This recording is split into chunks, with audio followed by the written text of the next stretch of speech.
Assalamualaikum warahmatullahi wabarakatuh. Perkenalkan, nama saya Sofa Kamila Nur Azmi, NIM E2019-1091 dari Perbankan Syariah 2. Di sini saya akan membuat video review 5 video tugas UAS dari Bapak Dr. Abdul Wadud Nafis, LCMI. Baik, untuk materi yang pertama yaitu mengenai pengantar ilmu ekonomi makro. Yang pertama kita membahas mengenai pengertian ekonomi. Pengertian ekonomi itu sendiri berasal dari dua kata. Yang pertama oikos yang artinya rumah, dan yang kedua nomos yang artinya aturan, tatanan, pengelolaan atau manajemen. Jadi ekonomi di sini artinya adalah pengelolaan atau manajemen rumah tangga. Untuk selanjutnya yaitu pengertian ilmu ekonomi. Ilmu ekonomi adalah cabang ilmu yang membahas tentang tingkah laku manusia yang bertujuan untuk mendapatkan dan mengelola sumber daya yang terbatas. Untuk selanjutnya yaitu pembagian ilmu ekonomi. Ilmu ekonomi dibagi menjadi tiga. Yang pertama ekonomi deskriptif, ekonomi terapan, dan ekonomi teori. Untuk yang pertama yaitu mengenai ekonomi deskriptif. Ekonomi deskriptif adalah ilmu ekonomi yang memaparkan secara apa adanya tentang kehidupan ekonomi suatu daerah atau di negara pada masa tertentu. Yang kedua yaitu ekonomi terapan. Ekonomi terapan adalah cabang ilmu ekonomi yang membahas secara khusus tentang penerapan teori ekonomi dalam suatu rumah tangga produksi. Untuk yang terakhir yaitu ekonomi teori. Ekonomi teori itu adalah ilmu yang membahas semua gejala-gejala yang timbul sebagai akibat perbuatan manusia dalam usaha meningkatkan kesejahteraan masyarakat. Ilmu ekonomi teori dibagi menjadi dua. Yang pertama ekonomi mikro, dan yang kedua ekonomi makro. Ekonomi mikro adalah ilmu ekonomi yang mempelajari perilaku konsumen dan perusahaan serta penentukan harga pasar dan kualitas barang dan jasa. Untuk yang kedua yaitu ekonomi makro. Ekonomi makro adalah ilmu ekonomi yang khusus mempelajari mekanisme perekonomian secara keseluruhan. Konsep dasar ekonomi makro. Yang pertama pendapatan dan pengeluaran, yang kedua pengangguran, yang ketiga uang dan fungsinya, yang keempat inflasi dan deflasi, yang kelima permintaan agregat dan pengeluaran agregat, yang keenam keseimbangan IS dan LM. Materi yang kedua yaitu mengenai kebijakan moneter dalam perspektif ekonomi Islam. Yang pertama mengenai pengertian kebijakan moneter. Kebijakan moneter adalah seperangkat kebijakan ekonomi yang dibuat untuk mengatur ukuran serta tingkat pertumbuhan pasokan uang di dalam perekonomian negara. Yang kedua, jenis-jenis kebijakan moneter. Yang pertama, kebijakan moneter ekspansif adalah kebijakan yang diambil untuk meningkatkan jumlah uang yang beredar. Yang kedua, kebijakan moneter kontraktif adalah kebijakan untuk mengurangi jumlah uang yang beredar. Untuk yang ketiga yaitu mengenai tujuan kebijakan moneter. Tujuan kebijakan moneter yang pertama yaitu mengedarkan mata uang sebagai alat pertukaran dalam perekonomian. Yang kedua, menjaga kestabilan harga. Yang ketiga, menjaga kestabilan ekonomi. Yang keempat, meningkatkan kesempatan kerja. Yang kelima, memperbaiki neraca perdagangan kerja masyarakat. Yang keenam, distribusi likuiditas yang optimal. Yang ketujuh, mempertahankan keseimbangan antara IS dan LM. Yang terakhir, yang kedelapan yaitu pertumbuhan ekonomi dan pemerataan pendapatan. Untuk yang keempat yaitu mengenai instrumen kebijakan moneter. Ada beberapa instrumen kebijakan moneter. Yang pertama kebijakan operasi pasar terbuka, yang kedua kebijakan diskonto, yang ketiga kebijakan cadangan kas, yang keempat kebijakan kredit ketat, yang kelima kebijakan dorongan mental, yang keenam penyesuaian tingkat suku. Dan selanjutnya yaitu beberapa mazhab instrumen kebijakan moneter dalam ekonomi Islam. Yang pertama mazhab pertama istiqhaduna, yang kedua mazhab kedua mainstream.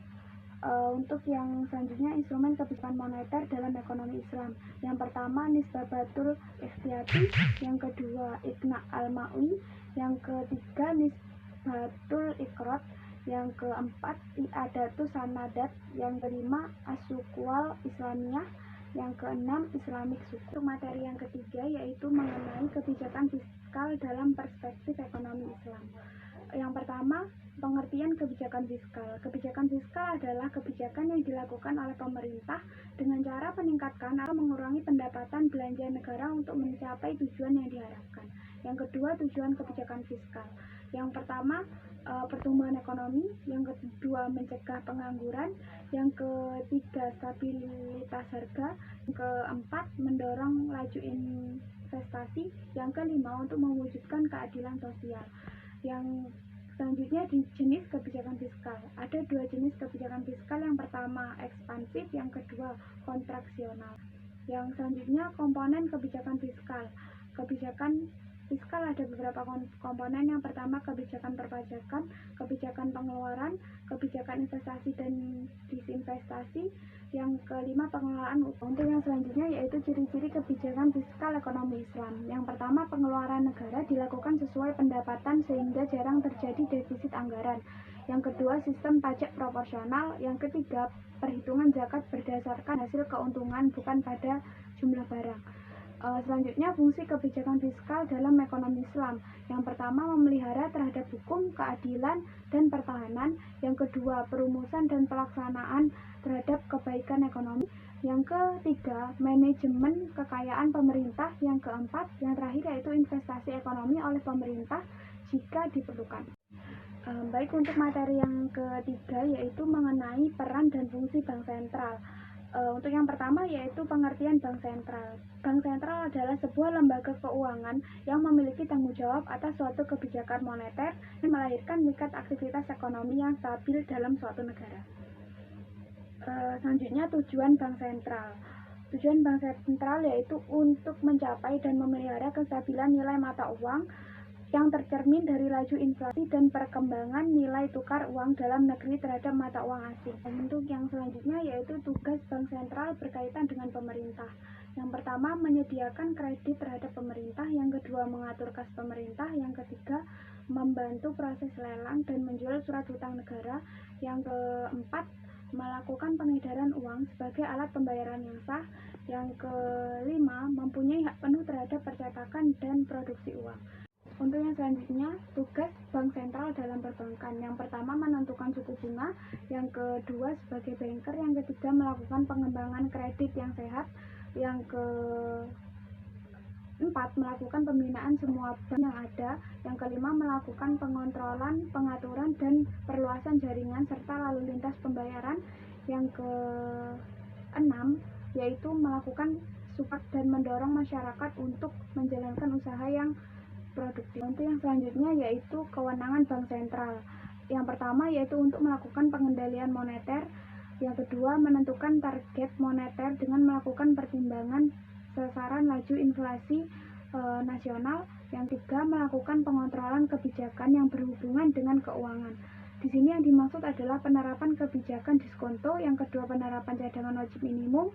Yang ketiga, pengontrolan pembiayaan dan kredit. Untuk materi yang kelima yaitu mengenai tugas dan wewenang OJK atau Otoritas Jasa Keuangan. OJK adalah lembaga negara yang mempunyai fungsi dan tugas dalam penyelenggaraan sistem pengaturan dan pengawasan terhadap industri jasa keuangan secara terintegrasi. Asas-asas OJK. Yang pertama, asas independensi. Yang kedua, asas kepastian hukum. Yang ketiga, asas kepentingan umum. Yang keempat, asas keterbukaan. Yang kelima, asas profesionalisme. Yang keenam, asas integritas. Yang ketujuh, asas akuntabilitas. Untuk yang selanjutnya yaitu tugas OJK. Yang pertama, mengatur dan mengawasi kegiatan jasa keuangan baik di sektor perbankan maupun non-perbankan. Yang kedua, mengatur dan mengawasi kegiatan jasa keuangan di sektor pasar modal. Yang ketiga, mengatur dan mengawasi aktivitas jasa keuangan di sektor asuransi, dana pensiun, lembaga pembiayaan, dan lembaga keuangan lain. Yang selanjutnya yaitu mengenai wewenang OJK. Yang pertama yaitu menetapkan peraturan perundang-undangan di industri jasa keuangan, membuat dan menetapkan kebijakan mengenai tata cara pengawasan terhadap industri jasa keuangan.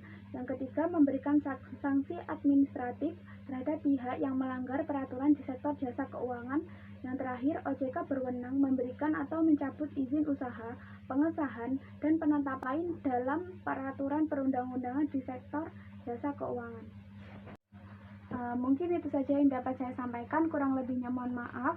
Wabillahi taufiq wal hidayah. Wassalamualaikum warahmatullahi wabarakatuh.